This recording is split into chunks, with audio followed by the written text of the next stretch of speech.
اعوذ باللہ من الشیطان الرجیم، بسم اللہ الرحمن الرحیم۔ ناظرین اکرام، نور ہدایت دینی تعلیم کی جانب سے آپ سب کو السلام علیکم ورحمۃ اللہ وبرکاتہ۔ تو ناظرین اکرام، آج میں جو آپ کے لیے لے کر آ رہا ہوں وہ ہے کلیجی جس کو ہم بڑے شوق سے کھاتے ہیں۔ میں آپ کو بتانے والا ہوں کہ اس کے بارے میں حضور اکرم صلی اللہ علیہ وسلم نے کیا فرمایا ہے، کلیجی کھانی چاہیے یا نہیں کھانی چاہیے، یہ حلال ہے یا حرام ہے یا کہ نہیں ہے۔ تو اس کے بارے میں آپ کو مکمل تفصیل بتانے والا ہوں۔ تو اس سے پہلے جنہوں نے ابھی تک میرے چینل کو سبسکرائب نہیں کیا، اس کو فوری سبسکرائب کر دیں اور اس کو شروع سے آخر تک ضرور دیکھیں، ساتھ لگے ہوئے گھنٹی کے بٹن کو بھی دبا دیں تاکہ ہر آنے والی ویڈیو آپ تک پر وقت پہنچتی جائے۔ تو آئیے ہم چلتے ہیں اپنے اصل ٹاپک کی طرف کہ میرے پیارے محبوب حضرت محمد صلی اللہ علیہ وسلم کیا فرماتے ہیں اس کلیجی کے بارے میں، کہ کلیجی کیا ہے، کیا کھانی ہے، کیسے کھانی ہے یا نہیں کھانی۔ تو آئیے ہم ان کے فرمان صلی اللہ علیہ وسلم کا فرمان سنتے ہیں۔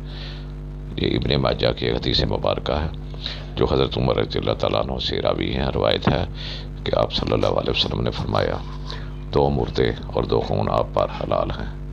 دو مردے کون سے ہیں؟ ایک مچھلی ہے اور دوسری ٹینڈے ہیں، اور جو دو خون آپ پر حلال ہیں وہ ہے کلیجی اور تلی کو کھانا اور کلیجی کو کھانا سنتے رسول جائز صلی اللہ علیہ وسلم۔ سنتے رسول صلی اللہ علیہ وسلم ہے۔ بہت ہی فائدہ مند چیز ہے، بہت ہی عمدہ چیز ہے۔ آپ سرکار صلی اللہ علیہ وسلم عید الاضحیٰ کی نماز کے بعد قربانی کا جانور خود ذبح فرماتے تھے، اور اس کی جب کلیجی نکالتے تو آپ صلی اللہ علیہ وسلم فرماتے کہ کلیجی کو پکاؤ۔ جب کلیجی پک جاتی تو آپ سرکار صلی اللہ علیہ وسلم قربانی کا گوشت سے سب سے پہلے کلیجی کو نوش فرماتے اور بہت ہی عمدہ طریقے سے، بہت ہی خوش ہو کر کلیجی کو کھاتے تھے، کیونکہ سائنسی لحاظ سے بھی کلیجی میں بہت سارے فائدے ہیں۔ کلیجی کو کھانا چاہیے، اور قربانی کے جانور کے گوشت سے سب سے پہلے کلیجی کو کھانا تو سنتے رسول مقبول صلی اللہ علیہ وسلم ہے۔ اس سنت کو ضرور اجاگر کریں اور کلیجی اور تلی کو ضرور کھائیں، اور ویڈیو اچھی لگے تو اس کو دوستوں میں شیئر ضرور کریں اور اپنے کمنٹس بھی دیں۔ میں آپ کی رائے کا منتظر ہوں، آپ کی رائے کا منتظر رہوں گا۔ تو اس کے ساتھ ہی میں اجازت چاہتا ہوں۔ خدا حافظ والآخر دعوانا الحمدللہ رب العالمین۔